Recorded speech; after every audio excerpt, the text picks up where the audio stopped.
वक्फ board वालों, आपसे सवाल करता हूं मैं, हमारे वक्फ बोर्ड के लोग क्यों बिलों में घुसे हुए हैं? वक्फ बोर्ड चाहते तो अपनी आमदनी से मस्जिद के इमाम को तनख्वाह देते। वक्फ बोर्ड चाहती मोहल्ले मोहल्ले में मकतब बनाते। वक्फ बोर्ड चाहते तो इलाके इलाके में मकतब बनाते। वक्फ बोर्ड चाहती तो यूनिवर्सिटी बनती। वक्फ बोर्ड चाहती तो कॉलेज बनते। वक्फ बोर्ड चाहती तो हमारे हॉस्पिटल बनते। वक्फ बोर्ड चाहती तो यूपीएससी में क्रैक करने के लिए, डीएम और एसपी बनाने के लिए हमारे लिए कोचिंग सेंटर का वजूद, कोचिंग सेंटर बनाते। वक्फ बोर्ड चाहते तो हमारे बच्चों को नीट में, मेडिकल लाइन में तैयारी के लिए उनके लिए कोई कोचिंग संस्थान बनाते। लेकिन कुछ नहीं कि कब आओगे जुल्म के खिलाफ बोलने के लिए? आप हक पर हैं, आप आवाज बुलंद कीजिए। भारत का संविधान भी आपको इजाजत देता है और आपको शरीयत भी इजाजत देती है। अल्लाह के नबी ने फरमाया, उनसुर अखाका ज़ालिमन व मज़लूमन। 50 साल तक टैक्स वसूलते रहे, इल्लीगल नहीं था। आज 95% कलमा और टोपी और दाढ़ी वाला वहां पैदा हुआ तो उसको मलिया मेट कर दिया। 10 बजे के बाद 1 मिनट होता है तो प्रोग्राम बंद करो। पूरी रात भजन और कीर्तन होती है तो वहां पर उंगली नहीं होती। बैलेंसिंग होनी चाहिए। इसलिए मुसलमानों, किसी पर भरोसा नहीं। इस देश के अंदर में चंदा करके तब मदरसा चलता। क्या वक्फ वाले मदरसा नहीं चला सकते थे? वक्फ की प्रॉपर्टी कितनी? 9.5 लाख एकड़ जमीन वक्फ के पास है। आमदनी कहां जाता है? मदरसा सिद्दीकिया डगरवा को चलाने के लिए और दूसरे मदरसों को चलाने के लिए हमारे उलमा मेहनत करते, चंदा करते, तब मदरसा चलता। तो वक्फ बोर्ड की आमदनी कहां जाता है? अय्याशी में जाता है। आज तक एक भी मदरसा आपने नहीं बनाया। वक्फ बोर्ड वालों, आपसे सवाल करता हूं मैं, जो जिम्मेदार हैं, आज अगर कोई कानून आ रहा है तो बचने की बात तो होनी चाहिए। आज कोई कानून बना है तो हम परेशान हैं कि हमारी जमीन जाने वाली है। आपके गलत करतूत की वजह से आपकी जमीन जा रही है। याद रखो, ज़हरल फसाद फिल बर्रि वल बहरी बिमा कसबत ऐदिन नास। जमीन बेची गई वक्फ बोर्ड की 70,000 एकड़ जमीन महाराष्ट्र के अंदर सिर्फ 25 साल के अंदर। बेचने वाला कौन? आरएसएस वाला, बजरंग दल वाला? नहीं जनाब, जमीन बेचने वाला मुस्लिम थे, टोपी और दाढ़ी वाले थे।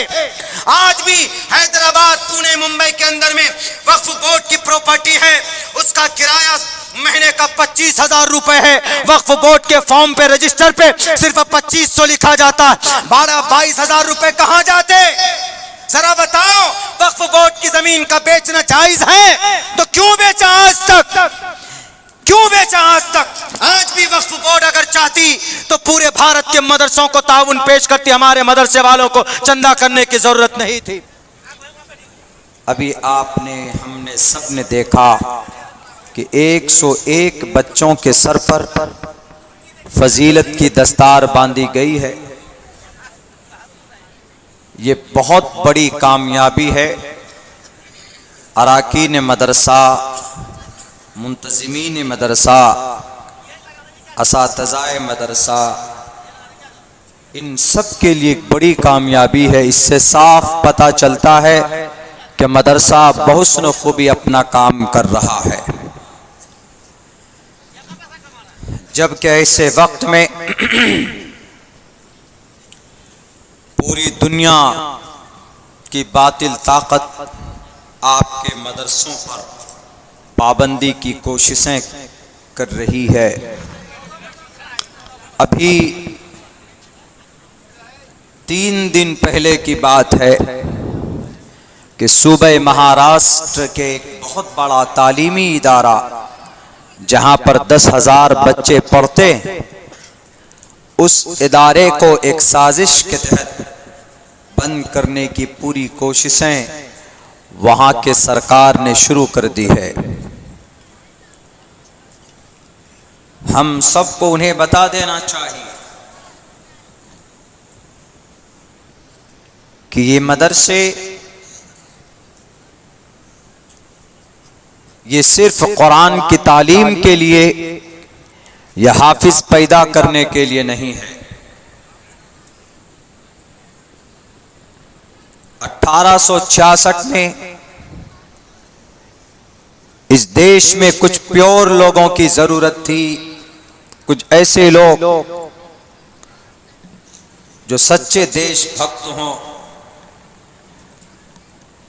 तो ऐसे अफराद को पैदा करने के लिए दारुल देवबंद की बुनियाद डाली गई और उन्हीं लोगों की मेहनत और कद्दुकाविश से, उनकी कुर्बानी से ये देश आजाद हुआ था।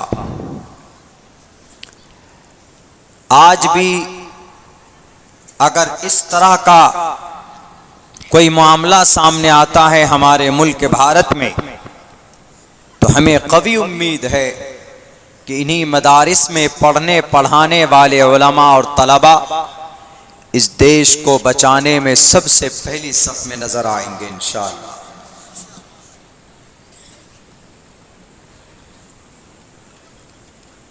वहां के एक बहुत बड़े मिनिस्टर ने यह कहा कि महाराष्ट्र के मदरसों में आतंकवादी गतिविधि और उसको प्रमोट किया जा रहा है, इसीलिए जामिया इशाअतुल उलूम अक्कल कुआं और उनके ही तरह जितने भी इदारे हैं उन सब इदारों को बंद कर देना चाहिए, मदरसों को बंद कर देना चाहिए।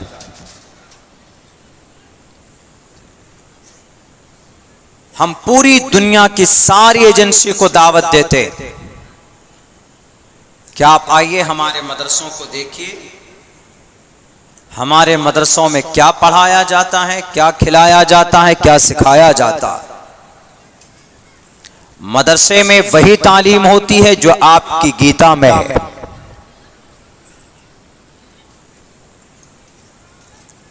बहुनाम जन्म नामन्ते ज्ञानवान माम परपद्यते वासुदेवा सर्वमिति समहात्मा।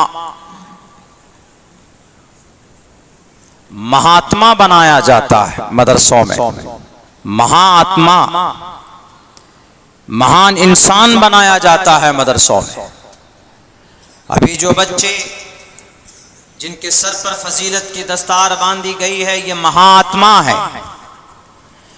ये इतने बड़े महात्मा हैं, इतने बड़े महात्मा हैं कि इनके मुकाबले में कोई नहीं है। ये कल क़यामत में रब के तरफ से इनको वो पावर, वो ताकत हासिल होगी कि जो दुनिया के प्राइम मिनिस्टर, दुनिया का सबसे बड़ा ओहदा अक़वाम मुत्तहिदा भी, उसको वो मकाम मर्तबा नहीं होगा रब के सामने में जो एक अदना हाफिज कुरान, जिसको हम अदना समझते हैं, जो मकाम मर्तबा उनका होगा। क्या मकाम है उनका? तिर्मिज़ी की एक हदीस है, सनदन अगर ज़ईफ है लेकिन फजीलत बयान कर सकते हैं। अल्लाह के नबी फरमाते हैं कि एक हाफिज कुरान अपने खानदान के 10 ऐसे आदमियों को जन्नत में लेकर जाएगा जिन पर जहन्नम वाजिब हो चुकी होगी। इतने बड़े महात्मा यहां पर भी हैं और इंशाअल्लाह हमें कभी उम्मीद है कि कल क़यामत में सबसे बड़ा सम्मान अगर किसी का होगा तो हाफिज कुरान का होगा, उनके वालिदैन का होगा, उलमाए किराम का होगा।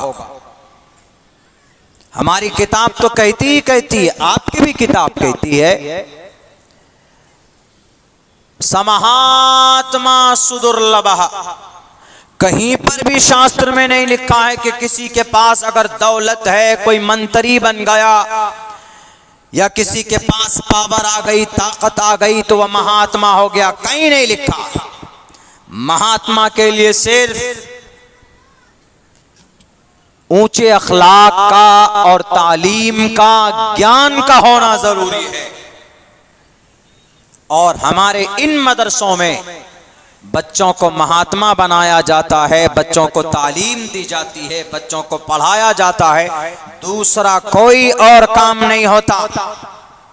फजर की नमाज से पहले बच्चे पढ़ना शुरू करते हैं, फजर की नमाज के बाद भी बच्चे पढ़ते हैं। नाश्ते के वक्फे के बाद भी बच्चा 11-12 बजे तक पढ़ता। जोहर में खाने के लिए छुट्टी होती है, जोहर की नमाज के बाद भी बच्चे पढ़ते हैं।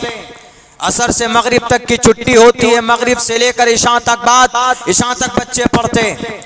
बाज इदारों में इशा के बाद भी 10-11 बजे रात तक तालीम होती। तुम तो शराब पीकर नशे की हालत में धुत होते हो, शराब पीकर अपने बाजुओं में लड़कियों के साथ अय्याशी करते हो।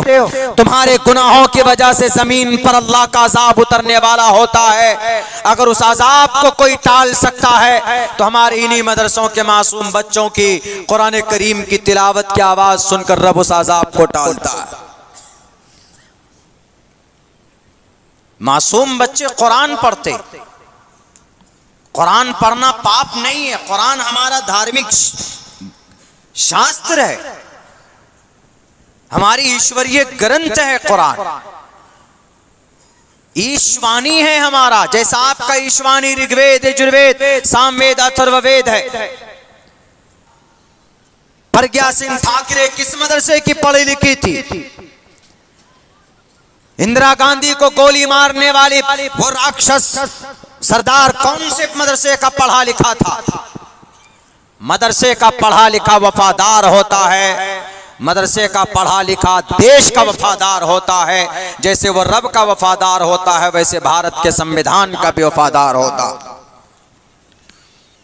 उदारा सर्व एवेति ज्ञानी तात्मेव मयमतम आस्थितः सहयुक्तात्मा मामेवामुत्तमां गतिम। क्या कहा इसमें राणे साहब? इसमें यह कहा है कि जिस इंसान के अंदर ईश्वर की ज्ञान आ जाए उस इंसान का सम्मान करो इस जमीन पर, इस धरती पर। जिसमें ज्ञान आ जाए ईश्वर का। हमारे जितने भी उलमा हैं अल्लाह की शरीयत को जानते हैं, मतलब शरीयत का ज्ञान आना, शरीयत की का तारुफ होना, यही अल्लाह का ज्ञान है उनके अंदर। गीता में तो साफ ये लफ्ज इस्तेमाल किया है कि जिस आदमी में ईश्वर का ज्ञान हो वो गोया ईश्वर है। यानी जो शरीयत का जानकार है, गोया यानी जिसने अल्लाह के इल्म को हासिल कर लिया, गोया उनके अंदर अल्लाह की सिफत आ गई गीता के हिसाब से। बहुत अच्छी बात कही गई। इन मदरसों की बड़ी कुर्बानी पहले भी थी, इसीलिए खुदा के वास्ते इन मदरसों को बदनाम मत कीजिए।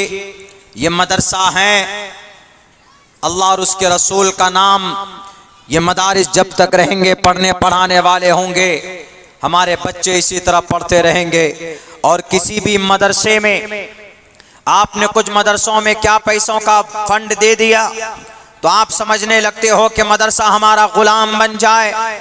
मदरसे में पढ़ने पढ़ाने वाले जो भी हमारे गुलाम बन जाए, हमारे इशारों से हम उनको पढ़ाएं, हम अपनी निज़ाम तालीम सेट करें, वहां पर नहीं। कुछ भी करो, कुरान पढ़ेंगे पढ़ाएंगे और हमें कुरान पढ़ने से कोई रोक नहीं सकता। मुसलमानों, आज आपके ऊपर अल्लाह का अज़ाब आ रहा है, उसकी वजह यह है कि आज आपका रिश्ता कुरान से कमजोर हो गया। आज भी आप रिश्ता कुरान से मजबूत कीजिए। अल्लाह की मदद आपके नजरों के सामने अगर न उतरे तो अब्दुल्ला सालिम की जुबान काट दीजिएगा। मेरा वक्त 1.25 घंटे का तय किया था, लेकिन बहुत ज्यादा थका हुआ हूँ, इसीलिए मेरी गुजारिश पर उन्होंने 45 मिनट का हजरत ने वो किया। कुछ जरूरी बात कर जाना चाहता।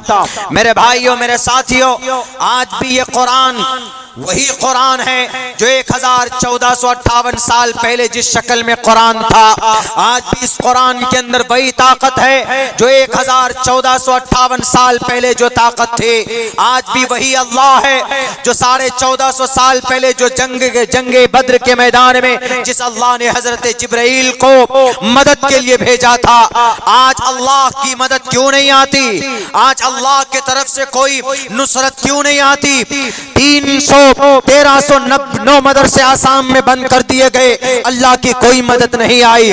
उत्तर प्रदेश में 23,500 मदरसों को बंद करने की पूरी साजिशें की गई, लेकिन फिर भी अल्लाह की मदद नहीं आई। बिलाखिर सुप्रीम कोर्ट ने जजमेंट दिया कि यह मदरसा बाकी रहेगा। अब उस वक्त इस देश को आजादी की जरूरत थी। उस वक्त अंग्रेज के सामने में कौन सा इंजीनियर था, कौन सा डॉक्टर था, कौन सा पायलट था? अगर उस वक्त अंग्रेज के सामने में सर पे कफन बांधकर कोई मर्द मुजाहिद खड़ा था तो उसका नाम शेखुल इस्लाम हुसैन अहमद मदनी था।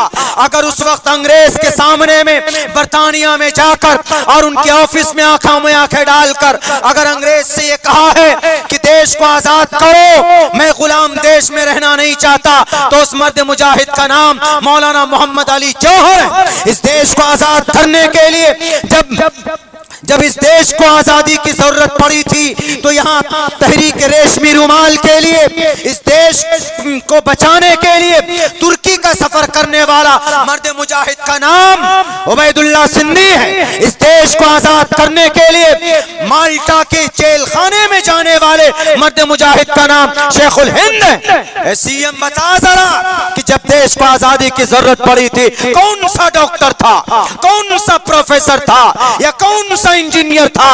दुनिया का सबसे बड़ा फलसफे का माहिर, मंतिक का माहिर कासिम नानोतवी 1857 में शामली के मैदान में थे। इसीलिए ये याद रखना होगा, भूलना मत। अगर हमारे उलमा ने तारीख बयान करना कम कर दिया है तो इसका ये मतलब नहीं है कि इस देश के अंदर उलमा का कोई मकाम नहीं, मदारिस का कोई मकाम नहीं। भारत का संविधान मदरसा चलाने की इजाजत देता है। तुम कौन होते हो मदरसा बंद करने की बात करने वाला? नहीं जानते तो पढ़ो, आओ जामिया में पढ़ाएंगे। हजरत मुफ्ती साहब आर्टिकल नंबर 30 में लिखा हुआ, all minorities whether based on religion shall have the right to establish and administer educational institutions of their choice। Bharat के अंदर मुसलमान कुरान और धर्म की तालीम के लिए इदारा चला सकता है और कमेटी के जरिए चला सकता है, शूरा बना सकता है, आमिला के जरिए चला सकता है। हमें तुम्हारे भीख की जरूरत नहीं है। ये मदरसा रहेगा तो ये सूरज रहेगा, मदरसा रहेगा सूरज की रोशनी रहेगी, मदरसा खत्म तो ये दुनिया खत्म हो जाएगी।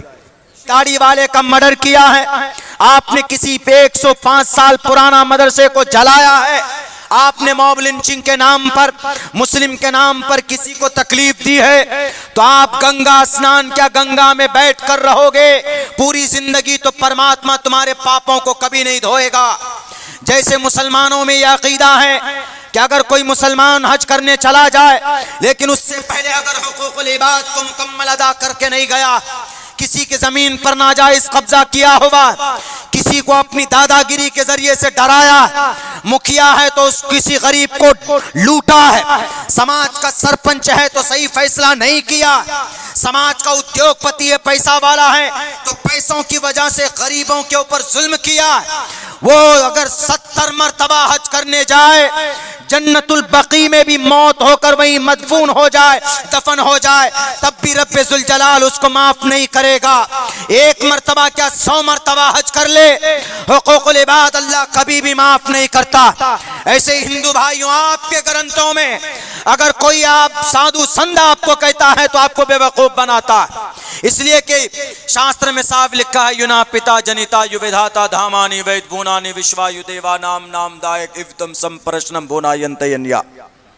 साफ लिखा है कि इंसान जैसा जिंदगी में करेगा मरने के बाद उसको वहां पर मिलेगा। किसी को गाली दी है, किसी को बुरा भला कहा है तो ईश्वर के सामने हाजिर होगा, खड़ा होगा, ईश्वर कहेगा क्यों गाली दी थी, क्यों मारा था इसको? ईश्वर कहेगा युना पिता, वो पिता होगा कल कयामत में, महाप्रलय में। मरने के बाद वहां पर हिसाब किताब होगा। सच्ची बातें छुपाते हैं, बताते नहीं है। हमारे यहाँ तो अल्हम्दुलिल्लाह ओपन एंड शट मामला है। अभी आप शरीयत के खिलाफ कोई कदम उठाइए तो सबसे पहले एकदम हमारे उलमा पहुँचते हैं, कौम और समाज के लोग उसकी इस्लाह की कोशिश करते हैं। छुपाई नहीं जाती कोई बात, शरीयत की कोई बात छुपाई नहीं जाती। वो अलग बात है कि मुसलमान बेअमल है, लेकिन यह है कि ऐसा नहीं है आज तक कि हमारे उलमा ने कोई बात कुरान की छुपा कर रखी हो कि नहीं इस मसले को नहीं बताएंगे। सैकड़ों उलमा है, 8 लाख तो हाफिज कुरान है भारत में, 8 लाख।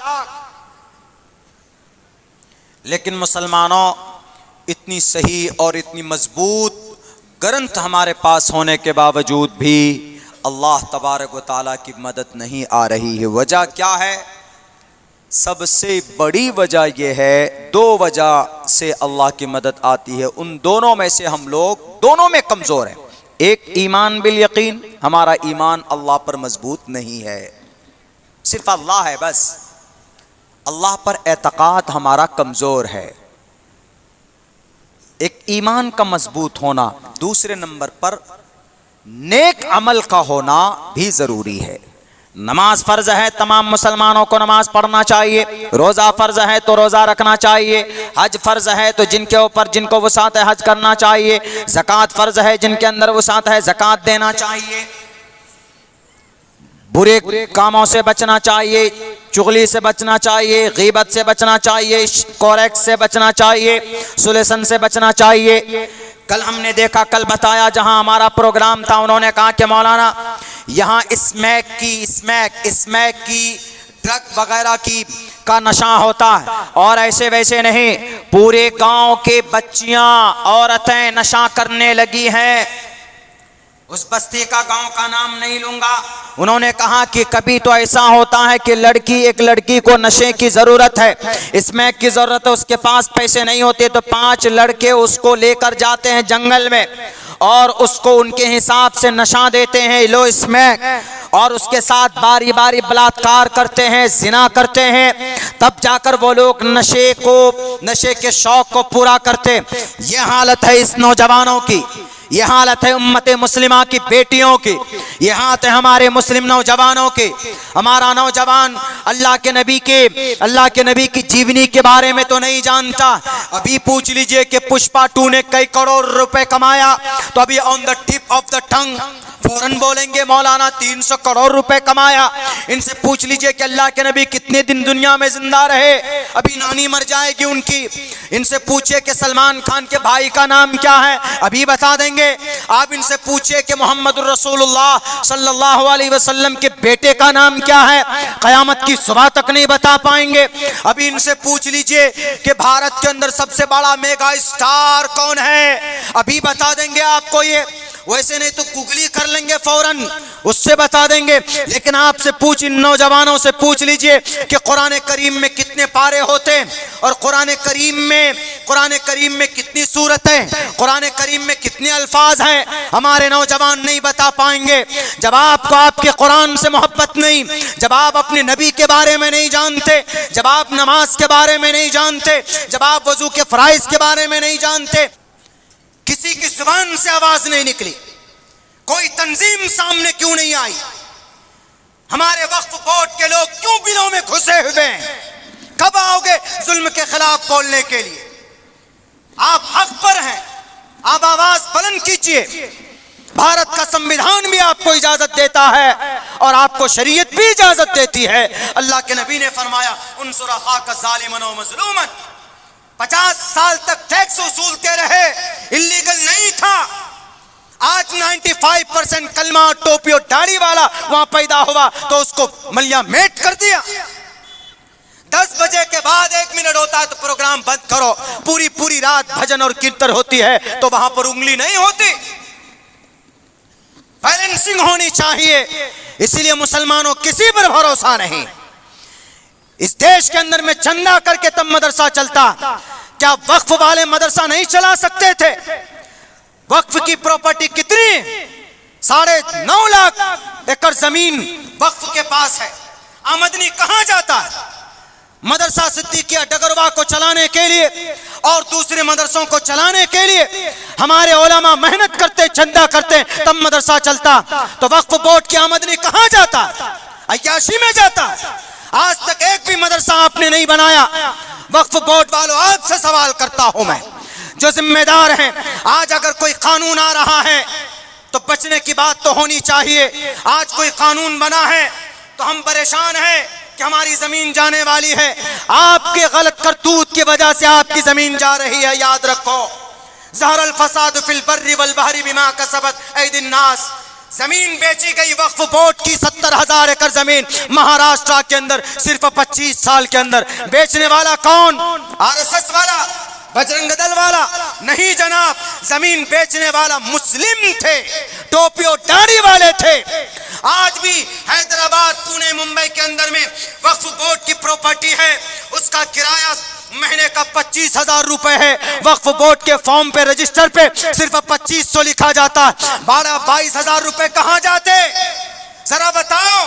वक्फ बोर्ड की जमीन का बेचना जायज है तो क्यों बेचा आज तक? क्यों बेचा आज तक? आज भी वक्फ बोर्ड अगर चाहती तो पूरे भारत के मदरसों को ताउन पेश करती, हमारे मदरसे वालों को चंदा करने की जरूरत नहीं थी। वक्फ बोर्ड चाहते तो अपनी आमदनी से मस्जिद के इमाम को तनख्वाह देते। वक्फ बोर्ड चाहती मोहल्ले मोहल्ले में मकतब बनाते। वक्फ बोर्ड चाहते तो इलाके इलाके में मकतब बनाते। वक्फ बोर्ड चाहती तो यूनिवर्सिटी बनती। वक्फ बोर्ड चाहती तो कॉलेज बनते। वक्फ बोर्ड चाहती तो हमारे हॉस्पिटल बनते। वक्फ बोर्ड चाहती तो यूपीएससी में क्रैक करने के लिए, डीएम और एसपी बनाने के लिए हमारे लिए कोचिंग सेंटर का वजूद, कोचिंग सेंटर बनाते। वक्फ बोर्ड चाहते तो हमारे बच्चों को नीट में, मेडिकल लाइन में तैयारी के लिए उनके लिए कोई कोचिंग संस्थान बनाते, लेकिन कुछ नहीं किया। सिर्फ 10 करोड़ रुपए, 30,000 एकड़ जमीन के ऊपर में मोबाइल का टावर लगा हुआ है। सालाना 10 करोड़ रुपए सिर्फ सुबह महाराष्ट्र में आता है। अगर पूरे भारत में 4.5 लाख एकड़ जमीन रजिस्टर्ड है बाज़ाब्ता वक्फ बोर्ड में, अगर इनमें से 1 लाख एकड़ जमीन भी किराए पर अगर इस्तेमाल हो रहा है तो अंदाजा लगा लीजिए कि कम से कम 50 बल्कि 100 करोड़ रुपए सालाना। ये 100 करोड़ रुपए किस लिए हैं? शराब पीने के लिए या फिर फॉर्च्यूनर गाड़ी में घूमने के लिए? बल्कि ये वक्फ बोर्ड की जमीन होती है गरीबों की मदद के लिए। वक्फ बोर्ड की जमीन होती है लोगों की ताउन के लिए। आज बेटियां मुर्तद हो रही है। भिवंडी की एक बेटी मुर्तद हुई, उससे पूछा गया क्यों मुर्तद हुई? उन्होंने कहा कि गुर्बत की वजह से। आज वक्फ बोर्ड वालों के पास मुर्तद होने, गुर्बत की वजह से मुर्तद होने वाली बच्ची का लिस्ट क्यों नहीं उनके पास? गरीबी के लिए, गरीबी से तंग आकर जो ईमान का सौदा करते हैं, उनका डेटा उनके पास क्यों नहीं है? मेरे भाइयों, बहुत सारे सवालात। हमारे ही बदअमली की वजह से अल्लाह जालिमों को मुसल्लत करता है, बस इतना समझ लीजिए। वरना पहले ज़माने में वक्फ बोर्ड की जायदाद से, आमदनी से मदरसे चलते थे। इमाम अबू हनीफा के 65 मदरसे चलते थे। किन से? चंदा नहीं होता था पहले। वक्फ बोर्ड यानी उस वक्त बैतुल माल था। आज तो कुछ भी नहीं। आज तो यहाँ कोई लुट जाए, मिट जाए, अपना सीमांचल है। मैं जब आता हूँ, आपको यकीन नहीं होगा, रात में जहाँ था प्रोग्राम में, वहाँ मुसाफे में यानी अल्लाह ने उनको इतना खुशहाल किया है। देख लीजिए, हम कंपेयर करते वहाँ के और अपने लोगों में, यहाँ के लोगों में, हालांकि उनसे ज़्यादा मेहनती आप हैं। मुसाफे में अंदाजा नहीं लगाएंगे, आपके 28,000 रुपए मेरे मुसाफे में आ गए। मुसाफे में। बाकी जो नजराना वगैरह देते वो अलग है। हजरत दुआ की दरखास्त है, हजरत दुआ कीजिएगा, हजरत दुआ, ये है, खुशहाल है। हालांकि इतने मेहनती नहीं जितने आप हैं। गरीबी है, गुर्बत है। क्या वक्फ के जायदाद इन गुर्बत को मिटाने के लिए नहीं है? ये वक्फ की आमदनी, जायदाद तो अपनी जगह पर है, उनकी आमदनी से भारत के मुसलमानों की तकदीर बदली जा सकती थी। आज आपके पास न कॉलेज है, न यूनिवर्सिटी है, न मदरसा चलता है। मदरसा हमारे उलमा की मेहनत है, बेचारे उलमा मेहनत कर रहे हैं तो मदरसा चल रहा। नहीं तो अगर उलमा हमारे छोड़ दें कि जाओ 10 साल छोड़ दें, ये जितने भी हमारे पुष्पा 2 देखने वाले हैं ना, ये एक खुदा को भूल कर 33 खुदा को इबादत करेंगे। हिंदू भाई जो 33 खुदा को मानते, 33 करोड़ खुदा को, उनकी गलती क्या है? गलती उनकी नहीं, गलती उनके पढ़े लिखे लोगों की। पढ़े लिखे लोगों ने बताना छोड़ दिया, कह दो ए लोगो, ए सनातन धर्मी भाइयों, एको देवा सर्वभूतेषु गूढ़ा, देव एक है, परमात्मा एक है। नहीं बताया। क्या उनके यहाँ आखिरत नहीं है? उनके यहाँ आखिरत है। ओम पूर्णमिदः पूर्णात् पूर्णमुदच्यते पूर्णस्य पूर्णमादाय पूर्णमेवावशिष्यते। क्या उनके यहाँ पर्दा नहीं है? पर्दा है। अधे पश्यस्तिमो परि संतराम पाद कौहर माते कौशल पको। ये पर्दा है। क्या उनके यहाँ जनाब मोहम्मद रसूलुल्लाह अंतिम महर्षि नहीं है, आखिरी नबी नहीं है? अस्मल्लाहु मिल्ले मित्रा वरुणा दिव्यानी दत्ता इल्लल्ले वरुणो मित्रस तेजस कामया होतार बिंदरो महासुरिंदरो अल्लो जयस्ते श्रेष्ठम पन्नम ब्रह्मांडम अल्लो रसूल मोहम्मद रखा बरस सल्लल्लाहु अल्लामा। क्या उनके यहाँ नहीं है कि झूठ मत बोलो, सच बोलो, किसी पर जुल्म मत करो? नहीं है। अहिंसा सत्यम करो दस्तयागा शांति रपैशुनम दया बुलेश्वलो लूप तवम हीर चापलाम। क्या यह उनके यहाँ नहीं है कि मट्टी के सामने, पत्थर के सामने पूजा करना है, कि ईश्वर के सामने, अल्लाह के सामने पूजा करना है, एक रब के सामने में है? तस्से भक्तिवान से शियामा न तस्य प्रतिमास्ति यस्य नाम महद्दशा। उनके यहाँ भी है। यानी बहुत सारी वो चीज़ें उनके यहाँ भी है जो हमारे यहाँ, जो हम लोग प्रचार करते हैं, जो हम लोग अपने बयानात में लोगों के सामने रखते हैं, उनके यहाँ भी। लेकिन सिर्फ इतना है कि उनके यहाँ कोई बताने वाला, पढ़ाने वाला नहीं हुआ। अगर आपके मदरसे बंद हो गए, उलमा ने मदरसे बंद कर दिए, मकतब बंद हो गए, तो अगले 10 से 20 साल के बाद जो नई नस्ल आएगी ना, जो सलमान खान का दीवाना है, सलमान खान चला जाएगा, ये आदमी थोड़ा बड़ा होगा तो सलमान खान का मुजस्समा लगा करके पूजेगा यही खुदा, इसलिए कि 6 पैक वाला है, उसी को खुदा बना लेगा। क्यों? क्योंकि उनको बताने वाला कोई होगा नहीं। इसीलिए तालीम के बगैर बिदअत और खुराफात जन्म लेती। इसीलिए इनकी बका के लिए, इनकी हिफाजत के लिए, मदरसे की बका के लिए हम सबको मैदान में आने की ज़रूरत है। और हम सबको मिलजुल कर, हमारे खुसूसन नौजवान तबक़ों को मैं यही कहूँगा कि मेरे नौजवानों, ज़रा फ़िक्र कीजिए, बहुत ख़तरनाक हालात पैदा कर दिए गए हैं, कोई आपके लिए बोलने वाला नहीं है। इसलिए अल्लाह से रिश्ता इतना मज़बूत जोड़ो, इतना मज़बूत होना चाहिए कि आप ज़मीन पर बैठ कर दुआ करो तो अल्लाह तबारक व तआला आसमान पर आपके दुआ के उस फैसले करे। इंशाअल्लाह करेंगे, नमाज पढ़ेंगे, बच्चों को पढ़ाएंगे, मदरसों को आबाद रखेंगे। बहुत बहुत शुक्रिया। मैं भी एक मदरसे का तालिब इल्म हूँ, मैं भी एक छोटा मोटा इदारा चलाता हूँ। तालीम से जुड़िए जहाँ तक हो सके। योगी जी की अम्मा को काट काट कर मत खाइए, तालीम से जुड़िए। गोश्त खाना कम कीजिए, मछली खाना कम कीजिए। महीने में जहाँ 2500-3000 रुपये खा जाते हैं चिकन मटन, आप वहाँ पर ज़्यादा, कम से कम 500 रुपये बचा लीजिए, ज़्यादा नहीं, सिर्फ 500 रुपये बचा लीजिए। और वो 500 रुपये तालीमी इदारे में दे दीजिए। जहाँ पर भी आप, अपने मोहल्ले में मकतब चलता है तो वहाँ दे दीजिए, बच्चे को भेजिए, उनकी मदद हो जाएगी, आपका बच्चा पढ़ लेगा। या इलाके में कोई मदरसा आपके करीब में, वहाँ दे दीजिए 100 रुपये 200 रुपये, उनकी मदद हो जाएगी, दूसरे बच्चे पढ़ लेंगे। अगर ऐसी मिजाज बन गया, ऐसी सोच बन गई, तो इंशाअल्लाह वंतुमुल आलौन हैं आप, वंतुमुल आलौन, सुपीरियर हैं आप हैं, अल्लाह कहता है आप हैं सुपीरियर। फिर ज्यादा वक्त नहीं लगेगा आपको दोबारा दुनिया को बताने के लिए कि आओ मैदान में, मैं खालिद बिन वलीद का मानने वाला, आओ मैदान में। हमने ही दुनिया को सबसे ज्यादा साइंस दिया, साइंसदान दिया, हमने दुनिया को डॉक्टर दिया, हमने दुनिया को फलसफी दिया, हमने डॉक्टर दुनिया को तबीब दिया, हमने दुनिया को हुक्मा पैदा किए। किसने? मुसलमान ने। दुनिया का सबसे बड़ा डॉक्टर, कुरान पढ़ने वाला, दुनिया का सबसे बड़ा डॉक्टरों का इमाम अबू बकर मोहम्मद बिन ज़करिया राजी, MD डॉक्टर बनता है पूर्णिया के अंदर। पूछिए कि अल कानून किताब पढ़े हो? वो कहेगा कि हाँ। पूछिए राइटर कौन है? पूर्णिया के अंदर बहुत सारे डॉक्टर हैं। वो कहेगा कि डॉक्टर अल कानून किताब के डॉक्टर का नाम है शेख हुसैन इब्न अली सीना। कौन? 11 साल की उम्र में हाफिज बने थे शेख हुसैन इब्न अली सीना। पूछिए जाकर दुनिया वालों से कि दुनिया का सबसे बड़ा तबीब हकीम कौन? कौन? जुनैद बगदादी।